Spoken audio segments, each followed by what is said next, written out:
तो hello students, hello बच्चों, नोवा YouTube channel के बोर्ड आवर सेक्शन में स्वागत है ना।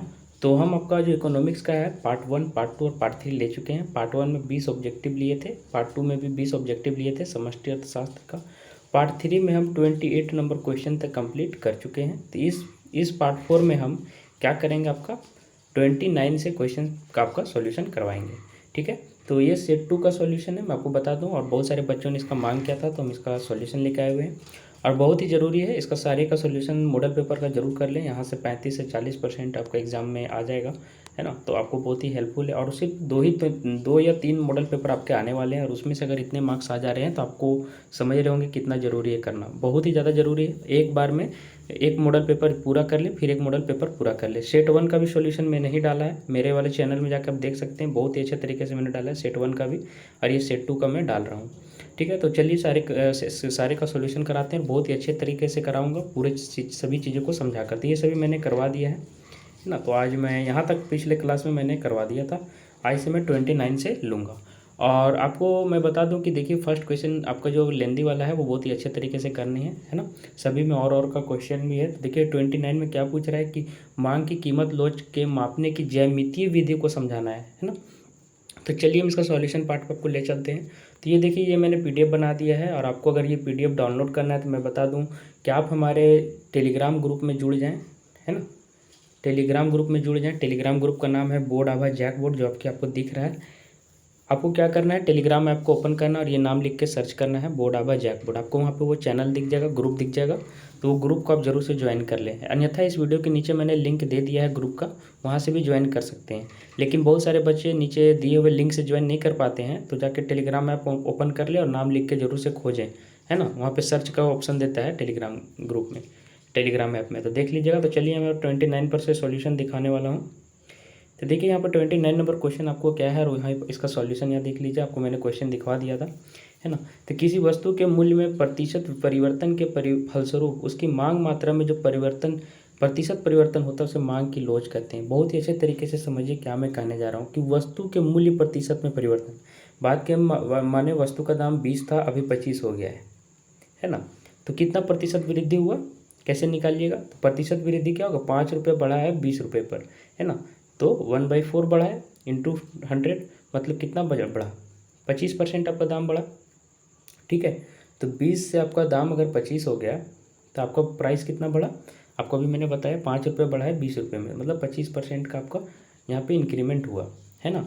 तो उसके फलस्वरूप में यहाँ पे कैसे मतलब कि निकाला जाता है प्रतिशत इंक्रीमेंट, वो यहाँ पे मैं समझाया। उसके बाद क्या लिख रहा है, देखिए कि जो प्रतिशत परिवर्तन होगा, है ना, मांग मात्रा में। और बात के माने पहले यहाँ पे 5 पीस मांग था, दाम बढ़ जाने के कारण इसका मांग अब 4 पीस रह गया। तो कितना घट गया, एक आपका घट गया। आपका जो घटा है कितना, मांग इतना घटा है, कितना में से, 5 में से।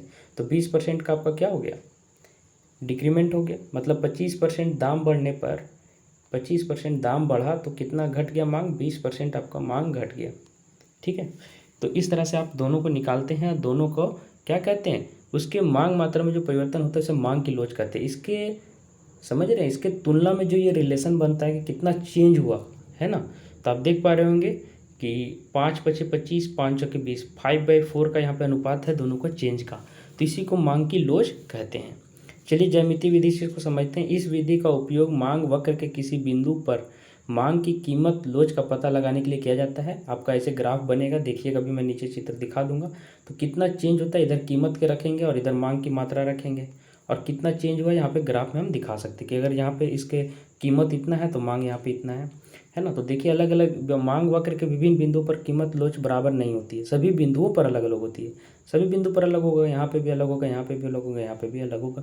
जिस बिंदु पर मांग की लोच ज्ञात करनी है उस बिंदु से ऊपर के हिस्से तथा नीचे के हिस्से के द्वारा नीचे के हिस्से की सहायता से निम्न सूत्र द्वारा मांग की लोच ज्ञात की जाती है। अभी मैं समझा दूंगा कि कैसे मांग की कीमत लोच ज्ञात की जाती है, उसका चिंता आप मत कीजिए।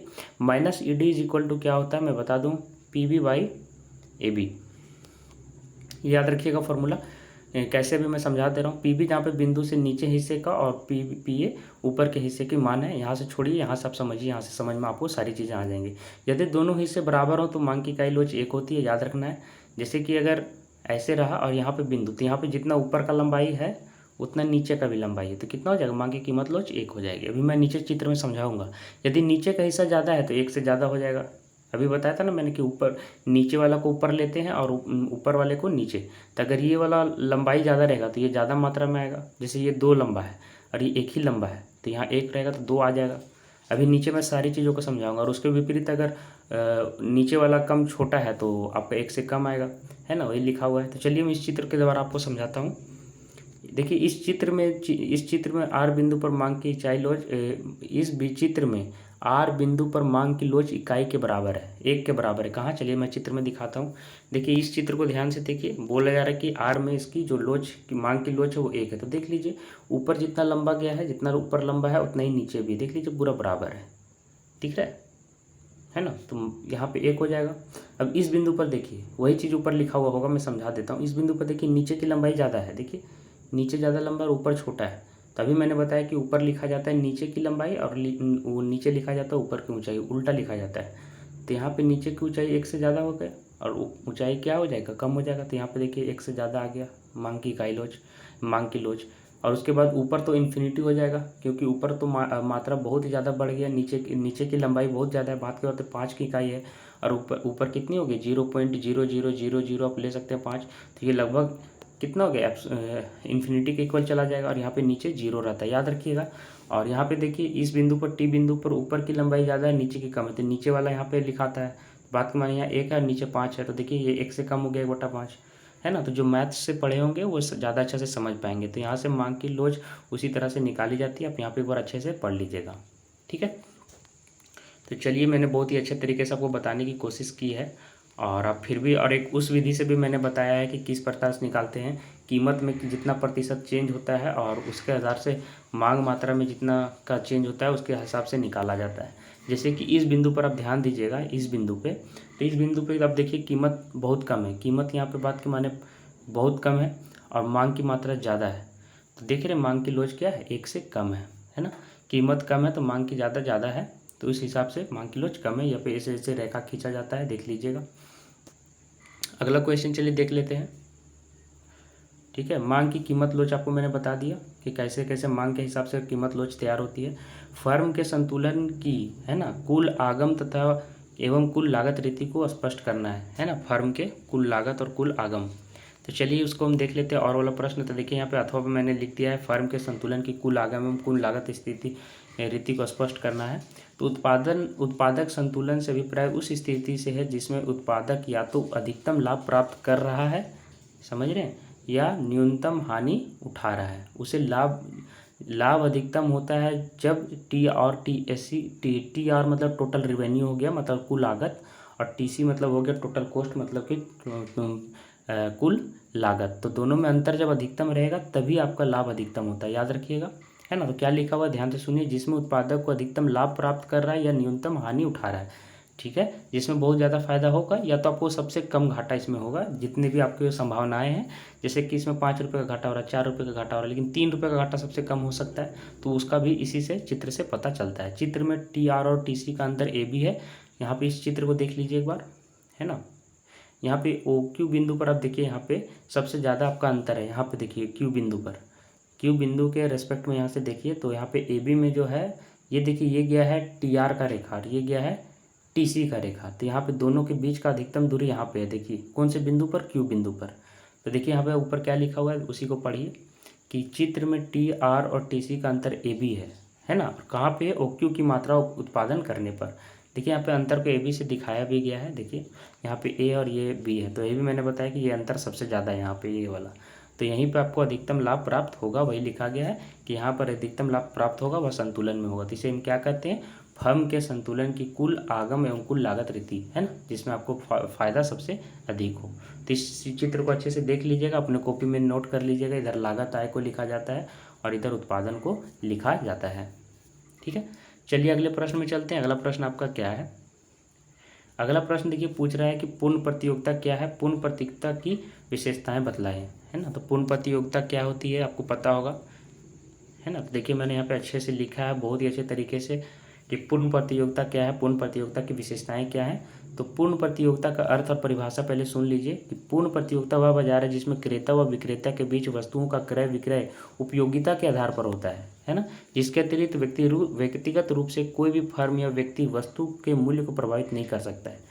आपको पता होगा कि मोनोपोली ऑफ मार्केट पढ़े होंगे, जिसमें का अधिकार होता है बाजार में। जैसे एक कपड़ा का दुकान है तो मनमाना रेट लेगा, लेकिन यहीं पे अगर 6-7 कपड़ा के दुकान है उस गांव में तो आपको मनमाना रेट वो नहीं ले पाएगा। तो वही यहाँ पे कहा जाता है पूर्ण प्रतियोगिता बाजार, जिसमें आपका है ना किसी भी व्यक्ति, कोई भी फर्म या व्यक्तिगत रूप से आपको कोई भी वस्तु का मूल्य प्रभावित नहीं कर सकता है।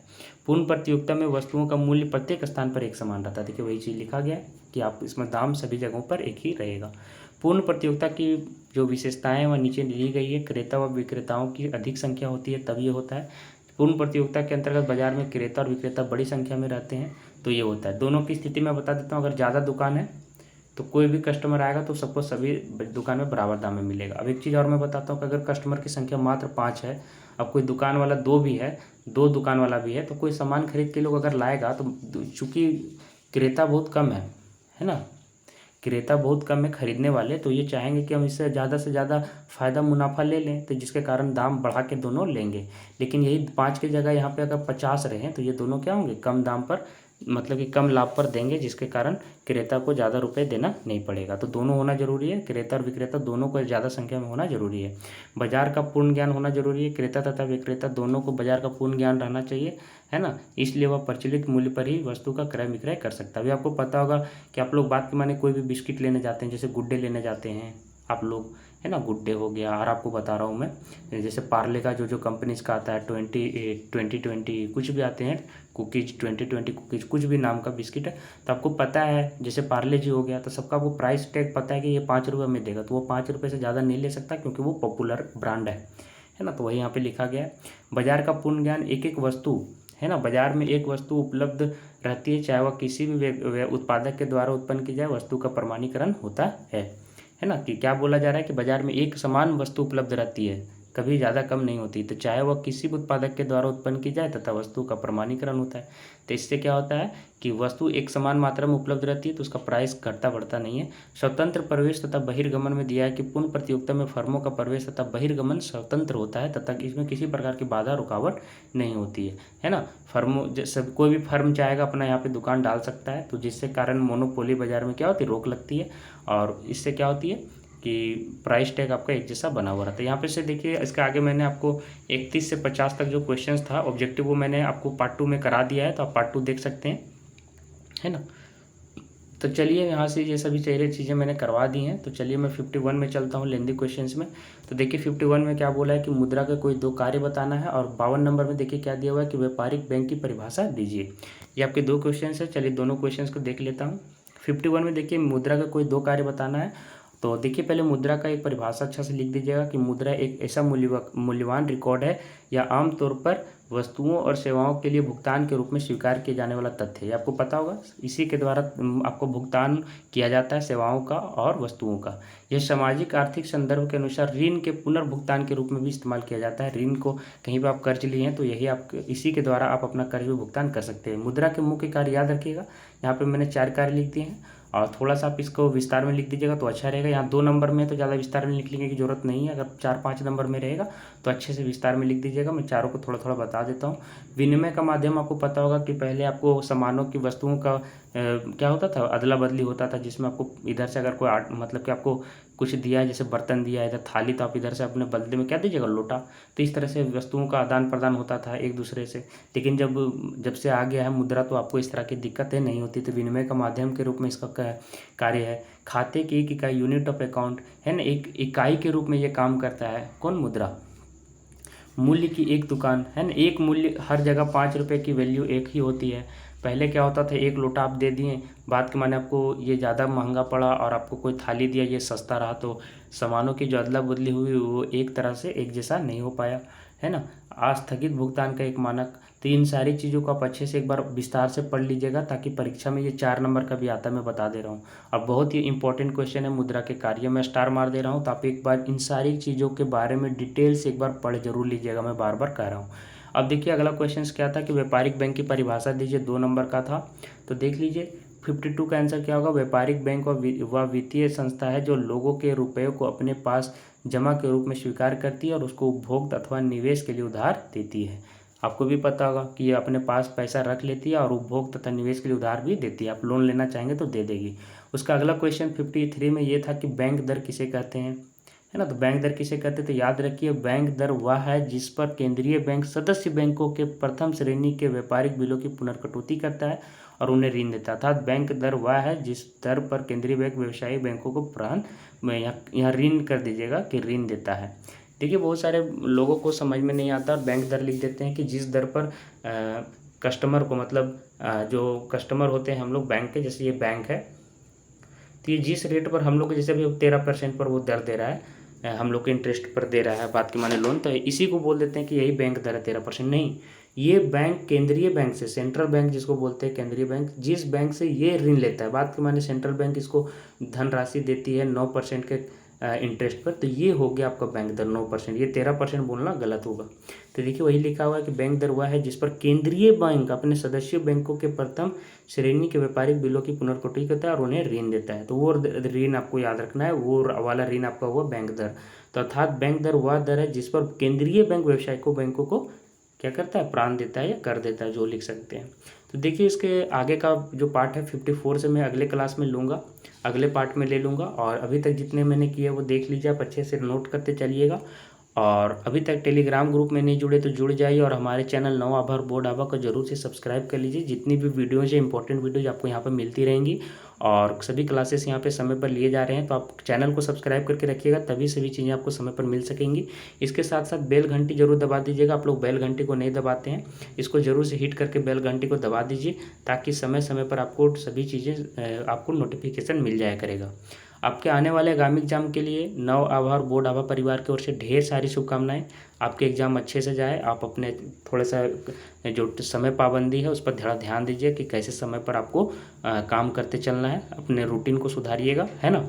और धन्यवाद। आपका एग्जाम अच्छा जाए, यही हमारी विशेष है। चलिए, ठीक है।